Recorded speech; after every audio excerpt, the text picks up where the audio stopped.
সন্ধ্যার আকাশে কুয়াশা আবরণে পরিবেশ আরো গুমট করে তুলেছিল। পলাশ ধৈর্যচ্যুত ঘটল, আবার এগিয়ে এলো অন্তুর দিকে। খুলবা নাকি টেনে খুলবো? আমি একটা কথা বলতেছি, ওইটার পিছনে সাহস দেখায় আবার চুপ করে আছো। ঠিক না। হাত বাড়ায় পলাশ। অন্তু সেদিক ইন এই মুহূর্তে কেন যেন জয়ের দিকে তাকিয়েছিল একবার, তবে খেয়াল করে দেখলো তার চোখে অল্প আশা দেখতে পাওয়া যেত বোধহয়। যা সে জয়ের কাছে করেছে, কোনো যুক্তি নেই সেই আশার। তবু অন্তুর বোধহয় সেই ভয়টা লাগে না জয়কে, যেটা পলাশের জন্য তৈরি হয়েছে এই কিছুক্ষণে। জয় আরাম করে বসে বিয়ারের ক্যান চুমুক দিচ্ছে, তার সামনে কিছু ঘটছে তেমন খেয়াল নেই তার মাঝে। নিজের এমন বোকা আশার কথা ভেবে তাচ্ছিল্য এলো অন্তুর নিজের উপর। জয়ের চোখে মুখে তখন স্পষ্ট লালসা, তাকে এক নজর নগ্ন অবস্থায় দেখার লালসা। তার অবশ্য রাগ হচ্ছে, অন্তুকে এত লোক দেখবে, যে চেহারাটা তার নিজের পছন্দের, কিন্তু বাধা দিল না। এখন নিখাপ খুলে ফেললে অন্তুর চেহারা দেখতে পাবে সে। দু চোখে তার অধীর অপেক্ষা। চেহারা দেখার চাহিদা ছাপিয়ে পলাশকে ঠেকানোর ইচ্ছে না প্রয়োজনতা অনুভব করল না সে। পলাশ অন্তুর বাহুটা জড়িয়ে ধরার সময় অন্তুর বুকের উপর ওড়নাটা প্রান্তটুকু পলাশের হাতে থাবা এলো। অন্তু হাত দিয়ে ঠেকানোর চেষ্টা করলো। পলাশ অন্তুর হাতটা খামচে ছুঁড়ে ফেললো পিছনে, সজোরে আঘাত হানে হাতটা দিয়ে পেছনের খচখচে দেওয়ালে। নিশ্চিত চামড়া ছিলে রক্ত বেরিয়ে এসেছিল। পলাশ অকথ্য ভাষায় গালি দিয়ে বসে, খোল শালি, ন্যাকামি মারাস। একটানে খুলে নেয়, বরং ছিঁড়ে ফেলে অন্তুর চেহারার আবরণটা। অন্তুর গলা থেকে একটা সরু আঝাড়ি বেরিয়ে এসে সেই আঝাড়িতে চোখ তুলে তাকায় যায়, আর নজর ফেরায় না। পলাশ ঝটকা খেয়ে স্বল্প সরে দাঁড়ালো অন্তুকে ভালোভাবে দেখার জন্য। মেয়েটার কান্না থেমে গেছে, চোখের পাপড়ি ভেজা, অথচ পানি গড়াচ্ছে না। মুখটা লাল হয়ে গেছে, চিকন ঠোঁটের কিনারায় মাঝে মাঝে উত্তেজনা কেঁপে উঠছে। জয় ও অন্তুর এক দুর্বৃত্ত দৃষ্টি বিনিময় হলো সেই মুহূর্তে। পলাশ হাসছে, তার হাসি কথা বলছে। জীবনে প্রথম হয়তো বহুত অনাকাঙ্ক্ষিত বস্তু সামনে দেখতে পেয়েছে চোখ দুটো। সে অভিভূত, সে আসক্ত। নিঃশ্বাস জোরে জোরে পড়ছে পলাশের। আশপাশে কমপক্ষে 10-15 জন পুরুষ অন্তুকে গিলছে। অন্তু তাকিয়েছিল জয়ের দিকে, কিন্তু জয় হুট করে নজর ফিরিয়ে বিয়ারের ক্যানটা পাশে রেখে ঘাড় ঘুরিয়ে হাঁ করে শ্বাস ফেলল। অন্তুর আর কান্না পাচ্ছে না। আব্বু বলতো, ছাগল যদি জবাই হয়ে গেল, সেটাকে কাবাব করা হোক, ঝোল রেঁধে খাওয়া হোক, অথবা কিমা করা হোক, ছাগলের কি আর কিছু যায় আসে? পলাশ হেসে উঠল এবার শব্দ করে। আরে বাস, তোমার বাপের ঘরে যে এরকম একখানা আইটেম আছে জানলে কি! আর বেচারা অন্তর ভেতরে একটা তীব্র যন্ত্রণা শুরু হলো। সে আজ প্রদর্শনী পণ্যের মতো এতগুলো পুরুষের মাঝে প্রদর্শিত হচ্ছে। আব্বু বিষয়টা সহ্য করতে পারবে। নেকাপের এক অংশ ছিঁড়ে পলাশের হাতে গেছিল, সেটা পলাশ ছুঁড়ে ফেলেছে। যে অংশটুকু অন্তুর গলায় পেঁচিয়েছিল তা সে নিস্তেজ হাতে আস্তে করে খুলে ফেলে দিল অন্তু। এখন শরীরে বোরখা, বুকের উপর এক টুকরো ওড়না আছে। সকলে তাকে দেখছে। অন্তু প্রস্তুত হয় আমজাদ সাহেবকে যে কোনো হালে দেখতে। বুকে মোচড়ামুচড়ি শুরু করে। অন্তু বা তর্জনী ও মধ্যমা আঙ্গুলে সজোরে চেপে ধরে বুকের মাঝখানটায়। আকাশের দিকে তাকিয়ে সৃষ্টিকর্তার কাছে কিছু অভিযোগ করল। দুজন দুপাশে ধরে আমজাদ সাহেবকে নিয়ে ছাদের ঘরে প্রবেশ করল। সে জায়গাটা আলোকিত। তার পাশের অন্ধকারে ভেতরে বসেছে জয়। অন্তু কয়েক কদম পিছিয়ে ছাদের দেওয়ালের সাথে ঠেকে গেল। শরীরটা থরথর করে কাঁপছে আবার। অন্তু হাউমাউ করে কেঁদে উঠল, মুখে হাত চেপে ধরে, কিন্তু আওয়াজ হলো না। আমজাদ সাহেব থরথরে কাঁপা হাতটা বাড়াতে চায়, চোখে মুখে আতঙ্ক। ডেকে ওঠেন অস্পষ্ট স্বরে, অন্তু! অন্তু চোখ বুজে ফেলেন। আমজাদ সাহেবের মুখটা থ্যাতলানো প্রায়, শার্টের অধিকাংশ ছেঁড়া, হাতে কাঁচা কাঁচা দাগ টলছেন উনি। চোখ খুলে রাখতে পারছিল না। দেওয়া হয়েছে বোধহয়। মেহেন্দি রাগানো দাড়িগুলো থুতনির গভীরে থ্যাতলানো ক্ষত। কি দিয়ে মেরেছে এরা? অন্তু দৌড়ে গেল আব্বুর দিকে। পলাশ মাঝে এসে দাঁড়ালো। অন্তুর পুরো শরীরটা আন্দোলিত হয়ে একবার পলাশের দেহের ধাক্কায় মেয়েটার সঙ্গে সঙ্গে গুটিয়ে গেল যেন। একদম আগুনের তাপে পলিথিন যেমন কুঁচকে ঝলসে যায় ঠিক তেমনই। আমজা সাহেব কিছু বুঝলেন কি না কে জানে। যতদূর সম্ভব করা ওনার শরীরে। আমজা সাহেব কোনো দিকে খেয়াল ছিল না, সে কেবল অবচেতন অথবা প্রায় অবচেতন চোখে মেয়েকে দেখছিল। পলাশের হাতে বেষ্টনীতে গলাকাটা মুরগির মতো ছটফট করছে অন্তু। তার মাথা আলগা, বুকের ওড়না ঠিক নেই, মুখে পর্দা নেই। সহ্য করতে না পারে টলমলে কথাটা নামিয়ে বলল, ভিখারির মতো ভিক্ষা চেয়ে বলল, ও পলাশ, আব্বা আমার, আমার মেয়েটারে ছেড়ে দাও আব্বা। ও বাচ্চা মানুষ, পাপ আমার ছেলে করেছে, আমি করেছি জন্ম দিয়ে। ও কিছু করেনি আব্বা। তুমি কি করছো ওর সাথে? আমার মেয়ের পদ্মা কই? ও ছোট মানুষ বাপ, ওরে ছাড়ো। তুমি আমাকে মারো, ও পলাশ, আমাকে মারো, দেখবি ঠিক আন্তিক আসবে। তুমি আমাকেও আরও মারো পলাশ। পলাশ শোনো, আমি সব দিয়ে দিব। তুমি কত টাকা পাও তার ডাবল দিব পলাশ। তার বলা কিছু শব্দ বোঝা গেল, কিছু আর্তনাদ অস্পষ্ট জমা হয়ে কুয়াশাচ্ছন্ন প্রকৃতি হাওয়ারে বোধহয়। জয় এক দৃষ্টিতে চেয়েছিল আমজাদ সাহেবের দিকে। এর ভেতরটা রাগে নাকি হিংসায় অথবা জিদে জ্বলে উঠল। ও ও মার খেয়েছে, কতভাবে কতভাবে মার খেয়েছে। শরীরের বিভিন্ন স্থানে বাঁশসুই গাঁথা হয়েছে, তার উপর লবণ দিয়ে পাটি ছেলের বিট লবণের গুঁড়ো ছিটেছে। খুব চিৎকার করেছে জয় বদ্ধ করে। কেউ কেউ তো বলেনি সেদিন, বাপ ছেলেটাকে ছেড়ে দাও, আর কষ্ট দিও না আমার জয়কে। ন্যাকামি যত সব। জয় কি বেঁচে নেই? সেসব আঘাতের দাগ এখনও আছে শরীরে। এখন ওর রাত চলে পুরো দিনাজপুরে এই বাঁশের হাটে। ওর পিঠ বাঁকিয়ে হিপবোনের উপরে কোমর সংলগ্ন কাশিরুতে টান ফেলা হতো। তা চিকিৎসা করতে গিয়ে স্ট্রেঞ্জারের রড ঢুকিয়ে কতদিন হসপিটালে বেঁধে মরার মতো ফেলে রাখা হয়েছিল। ওর তো বাম্মা কেউ আসেনি। বেশি পরিমাণ দেওয়ার ফলে কান, নাক, এমনকি চোখের পানির সাথে রক্ত উঠে আসত। তার জন্য এভাবে কাঁদেনি।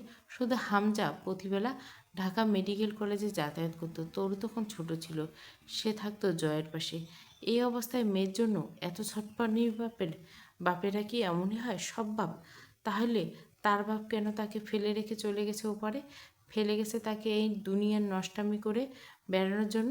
ঢোক গিলল জয়, দুঢোক মদ গিলল। ঘৃণা হচ্ছে অন্তুর উপর, হিংসা হচ্ছে অন্তুর উপর, ঘেন্না আছে। এই মেয়ে বহুবার অপমান করছে তাকে ভার্সিটিতে, আজ অন্তু অপমান হচ্ছে, বাঁচাতে যায়নি যার শোধ। পলাশ অন্তুর হাতটা আর শক্ত করে ধরে হাসলো। কাকা, ডাক্তার কসাই আর আমরা যদি মানুষের অনুরোধে গলি, তাহলে তো পেশা ছেড়ে ট্রাস্ট এনজিও খুলতে হবে, যেখানে মানুষ গরু সব ধরনের প্রজাতির যান বাঁচানো হবে। তাতে সবার ইচ্ছা পূরণ হবে। ডাক্তার প্রতিদিন হাজার রোগীর মৃত্যু ঘোষণা দেয়, তাদের পাল চেক করে। তাদের মাঝে সব রোগীর আত্মীয়রা চেঁচায় কাঁদে। সেখানে কোনো একজন কাদা হিসাবে লাগার চান্স আছে। কসাইয়ের ক্ষেত্রে তাই। সব গরু ছটফট করে উঠে পালাতে চাই, তাই বলে কি সে জবাই করে না? আমাদের কাহিনী সেপ, আপনার মায়েটারে ভাল লাগছে। সুন্দরের কাছে সকলে কাবু, আমিও। মায়েটা দেন সব মাপ। আমজাদ সাহেব বোধশক্তি প্রভাবে বিলুপ্ত। পলাশ একটা চমৎকার প্রস্তাব দিল কাকা। আমার অনেকগুলো হোটেল আছে জানেনই তো, অনেক মেয়েরা কাজ করে সেখানে। মানে বুঝতে পারতেছেন আমি কি বলতেছি? আপনাদের এত অভাব, আপনার মেয়ে ভালো আয় করবে। আমজাদ সাহেব ঢলে পড়লেন মেঝের উপর। টিপ করে আওয়াজ হলো যখন মাথা ছাদের উপর পড়ল। পলাশ অন্তুর কাঁধে নিজের মাথাটা রাখে জোর করে। কুকুর যেমন গন্ধ শোকে ওভাবেই নাক টেনে বিশ্রী আওয়াজ করে মুখ দিয়ে। অন্তুর হাতের যেখানটায় পলাশ টেনে ধরছিল সেখানটায় শিরাগুলো ফুলে উঠছে, রক্ত সঞ্চালন বন্ধ হয়ে যাওয়ার উপক্রম। অন্তু এর মাঝে নিজের উপর তাচ্ছিল্য হয়ে, সিনেমায় এমন দৃশ্য দেখে বাস্তবে তো আড়াল ঘটে এসব, তাই মানুষ প্র্যাকটিক্যালি দেখতে পায় না। আচ্ছা, আখির সাথে কি হয়েছিল? এরাই কি সেসব করেছিল? যারা এদের শিকার হয় তারা আর বেঁচে থাকে না মানুষের উপর অত্যাচারের বর্ণনা করার জন্য। তাই মানুষ কঠিন সত্যগুলো আর সিনেমার দৃশ্যের নাম দেয়। পলাশ হাত ছেড়ে এক হাতে অন্তুর চুলগুলো মুঠো করে ধরে অপর হাতে অন্তুর কোমরটা পেঁচিয়ে দিল। নাকটা অন্তুর গলার কাছে ঘেঁষল একবার খুব আরাম করে। জয় উঠে দাঁড়ায় চট করে। ছাড়েন ভাই। পলাশ শুনল না। জয় মনোযোগ দিয়ে হাতের নখের কোনা কামড়ে নখ কেটে বলল, ছাড়েন ছাড়েন, ছেড়ে দেন ওকে। কথা শেষ করে চোখ তুলে তাকালো এবার। অন্তু চোখ বুজে আছে, ঝরঝর করে পানি পড়ছে চোখ বেয়ে। ঘেন্নায় চেহারা কুঁচকে আছে। জয় ডেকলে উঠল, পলাশ ভাই। পলাশ পেছন ফিরে, ছাড়েন ওরে, আর দরকার নেই, এই যথেষ্ট, আর না। ও বিরক্ত হচ্ছে মনে হচ্ছে। পলাশ খুব তৃপ্তি করে বলল, চুপচাপ গিলে যা, আপাতত পরে ভাগ দিব। জয় উঠে এগিয়ে গিয়ে শান্ত হাতটা পলাশের হাতের উপর রাখেন। ভাই, ছাড়েন ওরে, ছাড়েন বলতেছি আমি। উফ, লুকানো জেদ জয়ের স্বরে। পলাশ জিদ করে শক্ত করে চেপে ধরে জয়কে। ওর ছেলেরা পজিশন নিচ্ছে নিজেদের। আচমকা জয় জানোয়ারের মতো গর্জে ওঠে, ছাড়, ছাল বলতেছি না, ছাড়। পুরো রূপটপ কম্পিত হয়ে সেই সরে একদম গুমোট হয়ে উঠল পরিবেশটা। খ্যাপা মহিষের মতো শ্বাস ফেলে জয় পলাশের হাতটা খামচে ধরে অন্তুর কোমর থেকে সরিয়ে দেয় জয়। তার চেহারা দেখতে তখন মানুষের মতো লাগছিল না, জেদে বেসামাল। অন্তুর হাতটা তখন পলাশের থাবায়। জয় পলাশের হাতের উপর নখ গেঁথে দিয়ে দাঁতে দাঁত ঘষে নিজেকে সামলাতে চেষ্টা করে যেন। ছেড়ে দেন পলাশ ভাই, জিদ উঠতেছে আমার। পলাশ ছেড়ে হেসে উঠল, জয়, আমি জানি তুই খ্যাপা, তবে পাগলা বা বোকা না। ও এখন আমার জিনিস, আমি কি তুই জানিস। কিন্তু এখন এরকম বোকামি করতেছিস কেন ভাই? কার সাথে কি করতেছি আছে? আর এই মা ড্যাশ রে ছাইরা তুই কেমনে কি জয় আমার সাথে? জয় পলাশের হাত মুচড়াতে মুচড়াতে বলল, ব্যাপারটা সেই না পলাশ ভাই, আপনি ওরা ধরেন, সমস্যা নেই। আপনার ইচ্ছে হয়েছে আপনি ধরবেন, আর যা মনে চায় করবেন, পারলে টেনে টুনে ছিঁড়ে ফেলবেন। Absolutely, I just dash don't care about that. But আপনি আমার কথা শুনবেন। ভিতরে কেমন জানি না সুর নাচতেছে ভাই, মন চাচ্ছে সবটা একদম ছেঁচে ফেলি। আপনার ইচ্ছে হয়েছে আপনি ওরে ধরবেন, কিন্তু আমি যে বললাম ছাড়েন, এই কথা মানার জন্য আপনার ওকে ছেড়ে দেওয়ার ছিল, ওকে ধরাটা সমস্যা না। আমি যে বললাম ছাড়েন, আপনি শুনতেছেন না, এইটাই সমস্যা। একবার না কয়েকবার কইছি ছাড়তে। পলাশের লোকেরা ক্ষিপ্র পায়ে এগিয়ে গেল জয়ের দিকে। চারপাশে তখন ঘন অন্ধকার, কুয়াশায় ভিড় জমেছে। জয় খিচে এক টান মেরে অন্তুকে ছাড়িয়ে নেয় পলাশের হাত থেকে। পলাশ অল্প ছিটকে পড়ল। জয় পিছনের শার্ট উঁচিয়ে হোলস্টার থেকে পিস্তল বের করে হাতে রাখতে সকলে পিছিয়ে গেল। অন্তু দৌড়ে গিয়ে বসে পড়ে আব্বুর পাশে।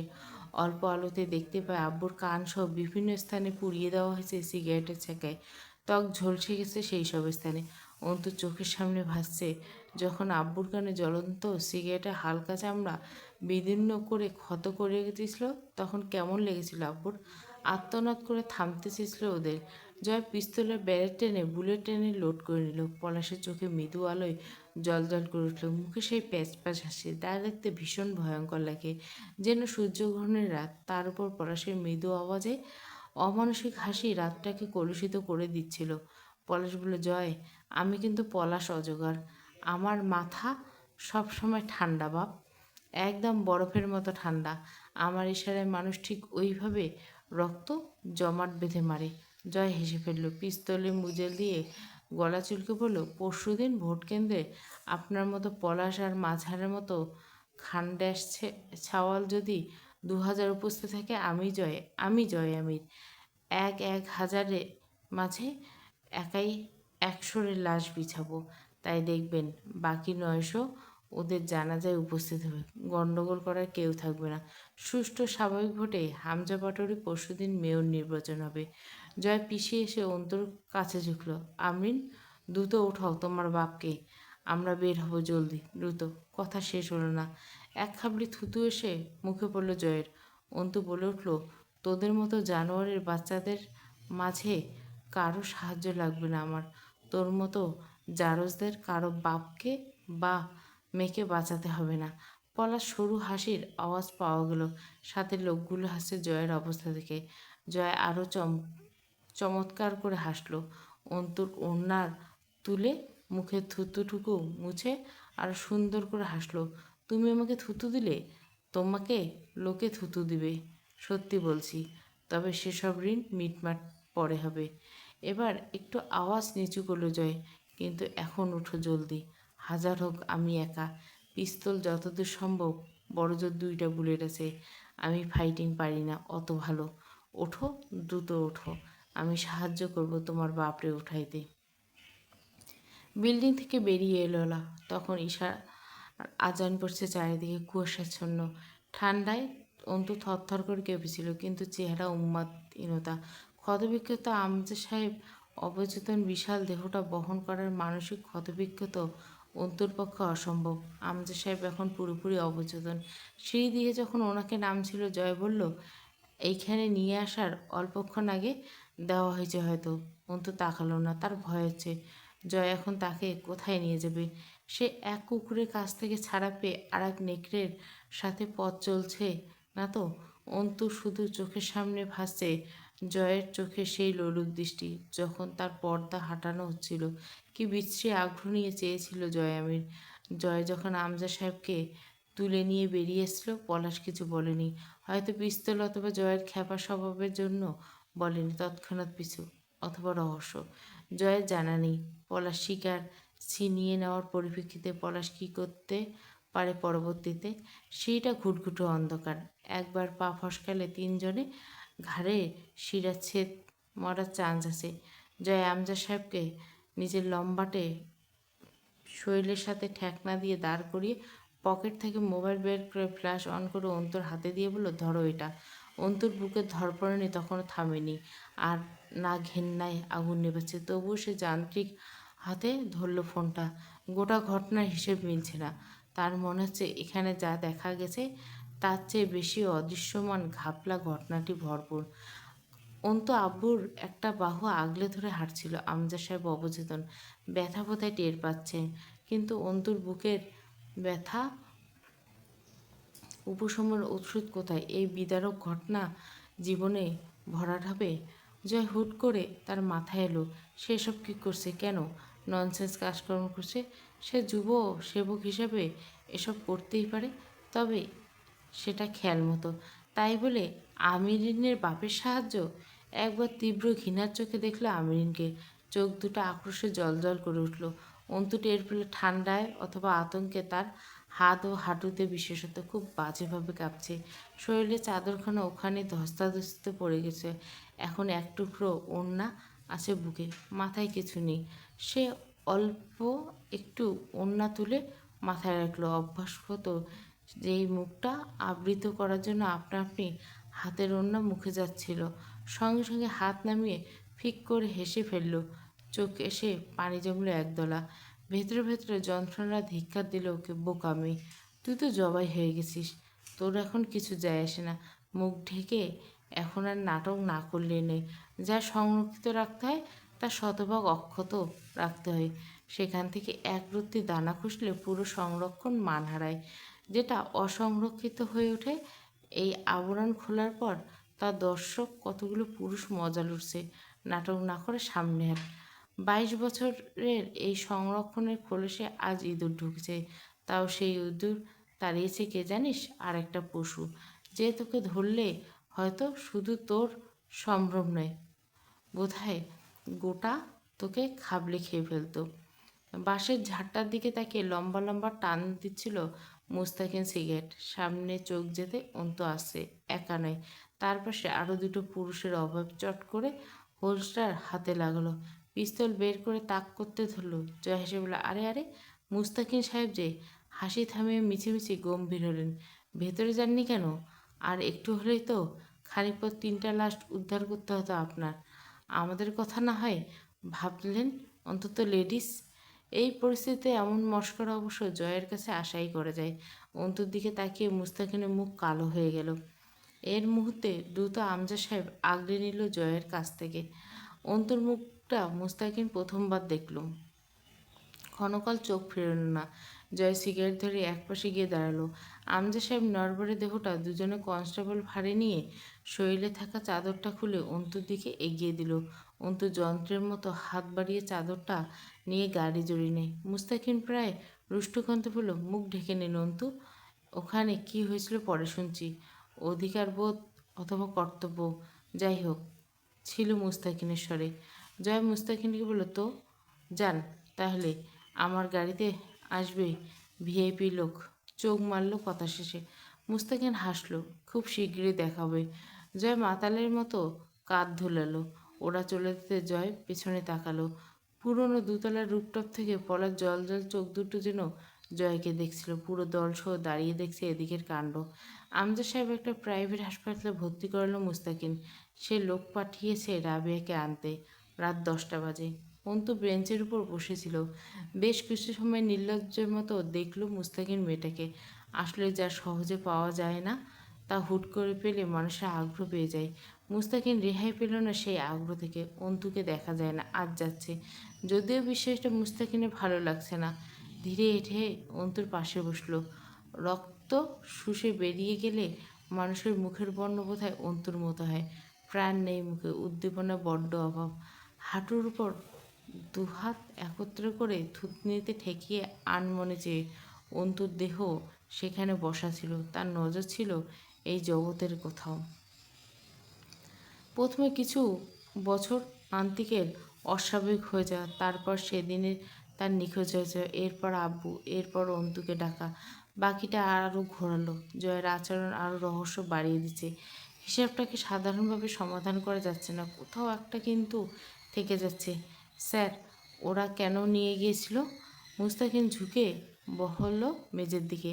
কথা বলতে ইচ্ছে করছে না, এক রোখার মতো বলে উঠল মুস্তাকিন। আপনার ইচ্ছেটাকে প্রাধান্য দিতে ইচ্ছে করছে না আমার, বলুন। অন্তু সেই নিস্তেশ্বরে কিছুক্ষণ পর বলল, ইচ্ছে দুজনে দুটো। কারটা প্রাধান্য দেব? আমারটা। এ পর্যায়ে জেদি লাগলো মুস্তাকিনকে। জোর করছেন? চোখ তুলে তাকালো অন্তু। মুস্তাকিন চমকে উঠল। ভয়ানক সে চোখ, লাল টকটকে, এক ধরনের জেদ ও যন্ত্রণার সংমিশ্রণ ভরপুর। যা ভাবছেন তাই। কি হয়েছিল ওখানে? একটু থেমে অপরাধীর মতো বলল, আমার উচিত হয়নি সময় 1 ঘন্টা দেওয়া। আমি ভাবছিলাম সাধারণ কিডন্যাপিং কেস। গিয়ে কী করতেন? কিছু করার ছিল না বলে মনে হয় আপনার? এই হাতে মার্ডার করেছি ম্যাডাম। যখন উপরমহল থেকে ঘুষ খেয়ে আমাকে অর্ডার করা হয় প্রমাণ নষ্ট করে আসামি ছেড়ে দিতে, রাতের অন্ধকারে লাশ বানিয়ে ছেড়ে দিয়েছে আসামিদের। সিনিয়রদের কথা অমান্য করিনি। মুস্তাকিনের কথাবার্তা উগ্র লাগছিল শুনতে। এই চেনা ভদ্রলোক ফুরে বেরিয়ে আসে এক গোপন বিপ্লবী সত্তা। অন্তু কথা বলল না। তার নিজের কথা ভাবার অবকাশ নেই মস্তিষ্কে। সবটুকু জায়গায় ভিড়েছে আব্বুর কানে সেই সিগারেট পোড়া ক্ষত। ছুটে পালাতে ইচ্ছে করছিল কোনো দিকে। এই নোংরা দেহ, কলুষিত জীবনকে ফেলে নির্জন জনমানশূন্য দিকটা তাকে ডাকছিল। চোখের সম্মুখে অন্ধকার হয়ে এলো যখন, তখন ওপার থেকে আমজা সাহেব ডাকছেন। ওই তো আমজা সাহেব দাঁড়িয়ে আছেন। আরে, পরনে সাদা ধবধবে পাঞ্জাবি। এত অভিজাত লাগছে আব্বুকে দেখতে। অন্তু ছুটে যায় আব্বুর দিকে। আব্বুর ডান হাতের তর্জনী আঙুলটা চেপে ধরে। তারা হেঁটে যাচ্ছে, যাচ্ছে, তারা চলছে। আর আসছে না দৃশ্য। সবটা অন্ধকার। রাত হয়ে গেছে। এই তো সবে বসন্তের বিকেল। এত তাড়াতাড়ি রাত নামলো, সব ফুরিয়ে গেল। মুস্তাকিন চমকে উঠল। ধপ করে পড়ে গেল অন্তুর শরীরের বেঞ্চি থেকে উবড়ে পড়ে। ওকে ধরে উল্টোতে মুস্তাকিন থামল। অন্তুর নাক বেয়ে রক্তের প্রবাহ দেখছে। ঠোঁটের কাছে দাঁত আটকে গেছে। দাঁত ছাড়ালে নিশ্চিত ঠোঁট কেটে বেরিয়ে আসবে। ডাক্তার পালসে চেক করতে, কবজি ধরতে কিসের প্রমাণ আছে এইটুকু মেয়ে? পোশাকের এই হাল কেন? আপনার কে হয় মেয়েটা? মুস্তাকিন জবাব দিল না। কে হয় অন্তু ওর? জানে না ও। অন্তুকে জানানো হলো। মুস্তাকিন আখির কেসটা হাতে নেবার পরে পলাশ তাকে হুমকি দেয় চিরকুট দিয়ে। ফোন করলে বাজে ভাষায় গালি দিয়েছিল, খুন করার ধমকি দিয়েছিল। আখির এবং মার্ডারের সাথে ওতপ্রোতভাবে জড়িত পলাশ। তবে সে একা নয়, আরও কেউ বা কারা আছে। অবরুদ্ধ নিষেধ পর্ব 17 পুরো গল্প প্লেলিস্টে।